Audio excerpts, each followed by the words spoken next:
Hey, Richie. Hey, how we Hey, doing? how are you doing? Thanks for joining us I'm doing today. well. Just enduring the snow in DC. It wasn't that bad. Right. So why is it that we're only seeing this in Minneapolis? Why aren't we seeing this in any of the other locations where we've had mass deportations? Well, obviously Minneapolis has been a hotbed for this kind of stuff since I was there in 2020. And Tim Walz isn't exactly helping the issue. This is the same playbook that we saw in 2020 where Democrat governors, Democrat mayors, they use this as an opportunity to put their finger in the eye of Donald Trump, and it gets them onto the national stage. And it has a lot more to do with them than it does the actual citizens of the city, many of whom I'm sure are not very happy with all of the unrest that's taking place right now. Yeah, so you said that you were out there in the BLM days of 2020. Alex Preddy was out there in BLM 2020 as well, it was reported. And he recently decided to go out again and start protesting after Renee Good was killed. What do you think is the difference now between what we saw in 2020 and right now, 2026? And what can we attribute to what appears to be a pretty big escalation? Well, number one, I think the tactics have improved. I saw rapid improvement of tactics when we were in Portland, for example. You mean leftist Just the way that, tactics? yes, the tactics against DHS officers, now in this case against ICE officers, they develop very, very quickly, and they have Cam Higbee just released, these leaked messages from a private chat, and what you see there is an evolution of tactics. So in Portland, what I saw was, guys say, oh, well, if we want to throw the tear gas back at the police, let's go get heat treated gloves. Let's get lacrosse sticks. Let's put street cones on top of the tear gas and pour water on them to diffuse them. And even all the way up to ratcheting up to Molotov cocktails. And so we're seeing something very similar right now in Minneapolis, where they're seeing the videos hit the internet of attempts to impede the ICE arrests that are taking place. And when they see that, they see what goes wrong, they see what goes right, they evolve. And going out armed, you've seen more and more people coming out armed. And I saw that to a certain degree in 2020. But having taken a concealed carry course, the first thing that you're told is avoid confrontations with law enforcement. And you with great power comes great responsibility. So while, it appears based on the videos, he didn't actually draw his weapon and that it was taken out of his waistband. The fact that he entered into a confrontation, the fact that he volunteered himself into that confrontation, that's something that's not a very good idea when you're armed. It's quite the contrary when you're armed and you have a confrontation with law enforcement, or if they attempt to clear you from the street or you get pulled over, you have to be very careful about how you approach that situation. Obviously, he wasn't very careful. What do you attribute to the escalation of tactics? Has there been training in the background? What has been going on with all of that? And how is that organized? How are these trainings organized? I know that, I'm still on some email lists from some leftist organizations, and they'll say, Libby, join us tonight for this seminar on how to do training and how to confront law enforcement and all of these kinds of things. Is it just virtual, or is there more to it? It is Rumble Wallet on the App Store. My friends, you got to check it out. They can cancel your accounts. They can freeze your cards, decide what you're allowed to buy, say or support. Big banks and financial institutions have total control, and they use it. That's why financial independence matters now more than ever. Go to wallet.rumble.com. It's non-custodial. Okay, let's break this down. What does it mean? On the Rumble wallet, you can trade crypto with people who have accounts on Rumble. It's like an app where you can send people cash, but it's either Tether Gold, or Bitcoin, making it really easy for you to tip people on Rumble and pay somebody money you owe them. Maybe you're going to the store and you're like, hey, man, I want to get a slice of pizza. I didn't bring cash. Hey, let me Rumble wallet you some Tether, which is effectively tied. It is effectively US dollars. It's tied to the US dollar. There's no permission, no middleman, no cancel button. No one's banning you. No one's spending your accounts. Rumble has no control over this. There's no reality where Rumble can go in and ban you and shut down your ability to trade your currency. It is yours. It's not a credit line that can be shut off. It's your wallet, permanently yours. When the systems fail, institutions turn on their own people. Rumble Wallet is about politics, it's about freedom and ownership and protecting what's yours. So take control. Download Rumble Wallet now. Step away from the big banks. Go to wallet.rumble.com and check it out. We got a link for you too. I think it's okay. Well, that's not a good link I can say, but I'll have a link in the description below. Check it out. Well, there was in-person stuff at the in front of the Portland courthouse in 2020. They would have, obviously conversations that I infiltrated on different private chat messages, encrypted chat messages, but also in person where they're actually like showing people how to build makeshift Molotov cocktails and showing people how to, tear down the fence. So one thing that I saw in Portland was this fence that surrounded the federal courthouse. They were constantly trying to breach that fence so that they could light fires on the interior of the plaza and attempt to gain access into the building. They initially, they'd just push up against the fence. Then they brought out ropes. They were actually using the ropes, able to take it down. They brought out metal saws. And then obviously the leaf blowers was another thing. The leaf blowers were so successful that DHS officers actually brought out their own leaf blowers. And that's why in my book, Riot Diet, that chapter about Portland is called The Battle of the Leaf Blowers. And so the absurdity of it seems it's absurd. Like if somebody observed that in 2018, they'd say, what the heck? No, there's no way that, you'll have leaf blowers on both sides of a riot like that. But that's what we're witnessing is a not a slow, but a pretty rapid escalation. And because of the way that the internet works now, everybody's able to see the video in real time. And what we're seeing now with Renee Good and in this latest case with Preddy is that people see the video, and if you're on one side of the political spectrum, you view one thing, and it's the exact same video, exact same angles, and people have completely opposite interpretations of what took place. And that's what's really concerning, is that we now live in two realities. And so because of the way that the internet hyperpolarizes our constituents and the citizens of the United States, if you take the most extreme approach, it's like you can say in one breath, okay, yeah, he should not have volunteered himself into that confrontation. You can say in the other, things happen very, very quickly. And it does appear based on the video that the firearm was removed prior to the shooting. What people don't know when they're sitting behind their keyboards is how quickly this happened. So when I witnessed the Kyle Rittenhouse shooting in Kenosha, Wisconsin, everybody on the left was saying that, oh, Kyle Rittenhouse, he shot Joseph Rosenbaum in the back. What they didn't say is that Joseph Rosenbaum chased him down, screamed F you, and lunged for his weapon. And the fact that when he lunged for the weapon, Rittenhouse dodged. And after he dodged, he fired. And one of the shots, the killing shot, went into his back and down through his lungs and shattered his pelvis. And that happened in a matter of, it was 3 shots in 0.7 seconds. And it happened. So what the prosecution was trying to say in that trial was that he shot him in the back, as if, the guy turned his back and he shot, and not that he lunged and dodged and 1, 2, 3.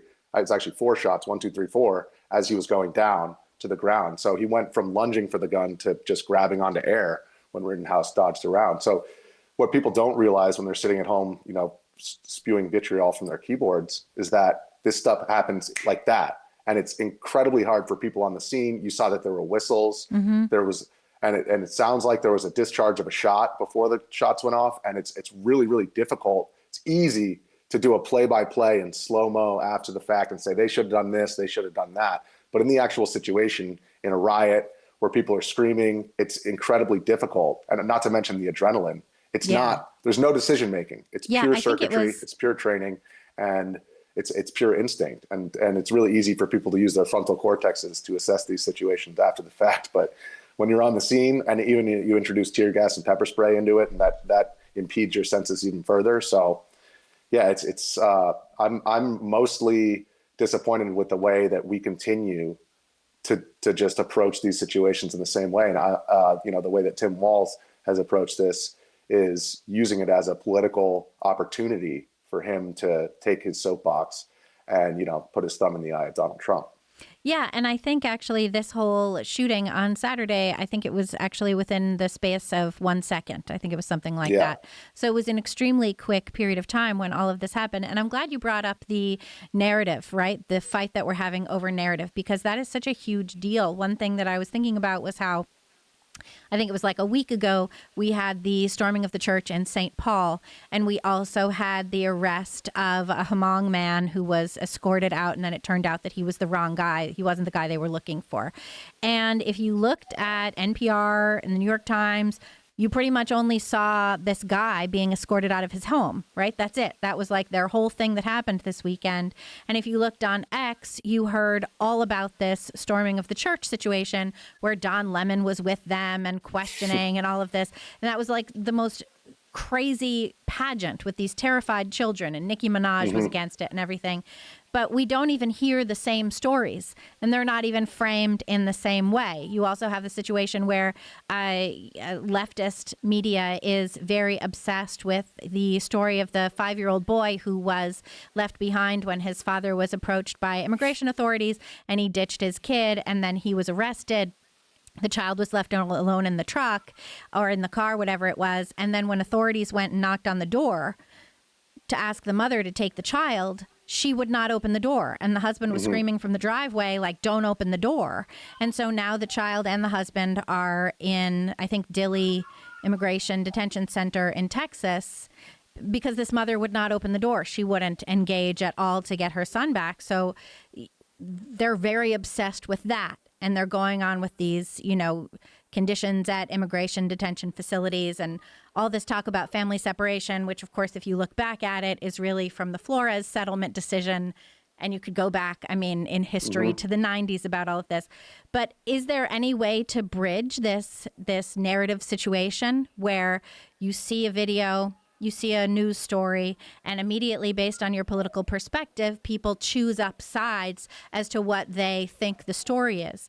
Are we way past bridging that? Or is there a way forward with unity? Or are we on the verge of, seriously, are we in a civil war scenario? Well, I'm not going to say we're not in a civil war scenario. I don't want to But we're not in a civil war we're scenario. not in a civil war scenario. I think the positive thing that I've seen coming out of this shooting, and which really started long before 2020, people are trusting the big institutional news brands less and less based upon, COVID and the way that was treated by institutional media. The Kyle Rittenhouse shooting is a great example where he was labeled by Joe Biden, Kamala Harris, and then their media allies as a white supremacist, which obviously wasn't true. People now trust people, and authenticity is a new currency in the discourse. And so when you have individuals who think independently, and that's valued in our discourse, then what I've seen come out of this shooting is a lot of people saying, hey, is this a good shoot? Should we be proud and celebrating this? Not necessarily, but things happen quickly. And so that nuanced take that came out of the shooting, I think, is rising to the surface more so than it did in 2020. And I think that's a positive development that will continue to strengthen, because now that people are following, I think, Tucker Carlson would be another good example of this, where he doesn't just follow the party line. You can like or hate what he has to say, but the fact of the matter is when Tucker is on camera, the reason why he still has so much power in our conversations and on the internet is because even after he was fired from the big institutional media company Fox News, he maintained his independence, he maintained his authenticity, he strengthened his authenticity when he went onto the internet. And that's why no matter how much conservatives and people on the left try to attack him, he still is an important figure in our conversations. And he's certainly not following the party line. Obviously Tim is not that way as well. Tim, he has things, he criticizes the right, he criticizes the left, and as do you, Libby. I'll give you some credit. And so I think as we move forward, it behooves people to start following individuals that they trust personally, rather than saying, oh, well, the New York Times or the Washington Post said it, so it has to be true. What is the future of these media outlets that are so skewed? In our past, certainly one of the big uses of the large media organizations was that they had resources. They could go out there and report on things that not everybody could. And now you see that they're not even there. We didn't see the New York Times at the Home 2 Suites in St. Paul last night. We didn't see the New York Times out where Alex Preddy was, confronting law enforcement, or with Renee Good. We barely see the New York Times at any of these things except afterwards with their analysis. What is the role for these big outlets, and do we still need institutional outlets? Or is it just all? Well, by the way, they also weren't out in Kenosha, Wisconsin. The New York Times reporter went home that day because they're afraid for their safety, which turned out actually not to be the worst decision in the world. But the fact of the matter is we have these cell phones now, and we can record broadcast quality footage with a cell phone, and you don't need a $50,000 camera in order to live stream to the public. And so I'll give credit to BG on the Scene, Jorge Ventura, who have been out there the last couple of days, and they're live streaming. And people, my friend actually, he texted me, hey, like, I'm watching this ICE stuff on Fox, and I'm like, dude, don't tune into Fox. BG's got a live stream right now. Tune into that, because they're going to be on the periphery with their big cameras, which draw a lot of attention, and people, they can't get into the thick of it. And people with their cell phones are able to fly under the radar and able to become a fly on the wall where people can tune in and see what's really going on, not just a guy on the outside saying, well, it's very much a party-like atmosphere. Back to you in the studio, Jim. So I think it has taken longer than I thought it would. Just like I thought that institutional media would have a come to Jesus moment when they realized that, Donald Trump won in 2016 because the people were fed up and he ran as a change candidate. But so it has taken a lot longer. I mean, here we are in 2026, and that still hasn't happened. But the fact of the matter is, the more that this happens, the more that these politically charged situations take place, and people realize that they're getting the truth from individuals who are willing to speak from their own perspective, having been on the ground. That's what people are tuning into now. And after Kenosha, I had to threaten to sue CNN just to get onto their airwaves, because I went on to Tucker's show the night after the shooting, and they said, McGinniss supported the conservative claim that Rittenhouse acted in self-defense. And I said, I didn't support any conservative claim. I stated objective observations of what I saw on the night of the shooting, and directly of what Kyle Rittenhouse told me when I interviewed him 13 minutes before the shooting.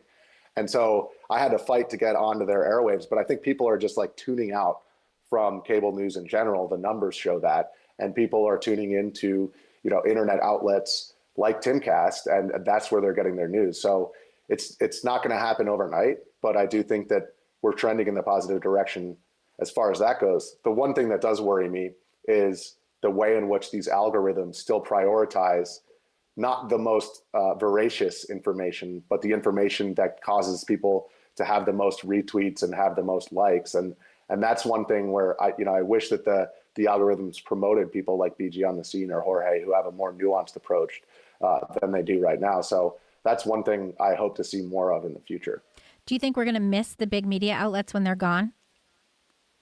No. I worry about that, because I think about that in terms of the state of America, right? We think about, it's not just our media institutions, but it's our big institutions across the board. It's our storied universities and our museums, our not-for-profits, our social services organizations, all of these things that continue to crumble one by one. The UN is on the ropes to a certain extent. A lot of the social services groups, the big NGOs, are on the ropes. They all got a talking to last week in Davos from Trump and from Lutnick, which was a fascinating thing, the Howard Lutnick thing. His speech about, why is Europe going net zero when you don't even make a battery? Like, what's the matter with you? Why are you deciding by fiat to be subservient to China? I thought that was a fascinating question. But when we look at this and we look at the America that we have built over the past 250 years, we have built it brick by brick. Our ancestors, everyone who's been here, has built it. We've built up Harvard and the New York Times and the Federal Reserve and all of our electoral systems. And now as we watch them really just crumble, and it's taking a long time for them to crumble, right? Why is the New York Times not crumbling? Because it is big. It has been built strong. It's been built with rocks, So our civilization has been built up so big that it takes a longer time for something like that to crumble, right? I mean, it's not the... if you look at the three little pigs, we're in the brick house over here, that's what's going on. So it takes a long time. What happens when everything that we've built so strong is revealed as the hoax that it has turned into? I don't think it always was, but is revealed to be so biased and so, essentially prejudice against truth. Mm-hmm. That they crumble, and we haven't built anything to replace it. It takes a long time to build, and it's easy to tear down. So then what are we going to be left with? And when you have Tim Walz saying that he hopes that America Americans do the right thing the way he believes Minnesotans are doing the right thing. What do we have on our hands here? Well, I think the only answer is that we have to build new things. And that's obviously, you work at Timcast. He built that through blood, sweat, and tears. I started my own publishing company because when I pitched this book about all the BLM protests and riots, and then all the way leading up to January 6th, I was told by every publisher that you need to pick a side if you want to sell books. And even publishers on the right, conservative publishers, told me in 2022 that Trump wasn't going to make it through the primary and that this whole thing was old news. So I said, all right, well, I got the guy who wrote Jarhead as my editor. I don't really need anything else. So I started my own publishing company, Pigeon Press. What's that? Tony Swafford. Yeah. Oh, tell Tony I said what's up. I used to hang out with Tony. We used to, whatever. We used to have a great time at these lake house parties. Oh, he knows how to drink. I can't keep up with Tony when it comes to the IPAs. Tony's a great guy. Literally tell him I said what's up. Yeah, and he's a great writer, and that's what we need. Terrific. People, and that's what the right needs, especially right now, is that, the left has long dominated our culture because they were the best at being creative. And so, I wouldn't identify myself as explicitly, conservative, or I would consider myself a classical liberal, but that puts me more on the right than it does on the left these days when you look at where the left is in 2026. But the fact of the matter is, you need to still make good stuff. Mm-hmm. So if you look at like what the Daily Wire is doing, in my opinion, they're doing it wrong because they're doing it from a totally stilted, kind of stuffy perspective, and they're not realizing that like you still need to go to, if you put a product in front of somebody that's not good, then they're not going to watch it. So just go out and make good stuff, I think, and build something new. What would you say to kids who want to build new stuff and make something new, right? I mean, we have they don't even get to have snow days in New York City anymore. Like they can't even make a snowman, like everything that they're being taught is online. And this is something as a mom that I look at and I'm like, why do we have an extra laptop in the house? What is going on? Mm-hmm. Why do we need this?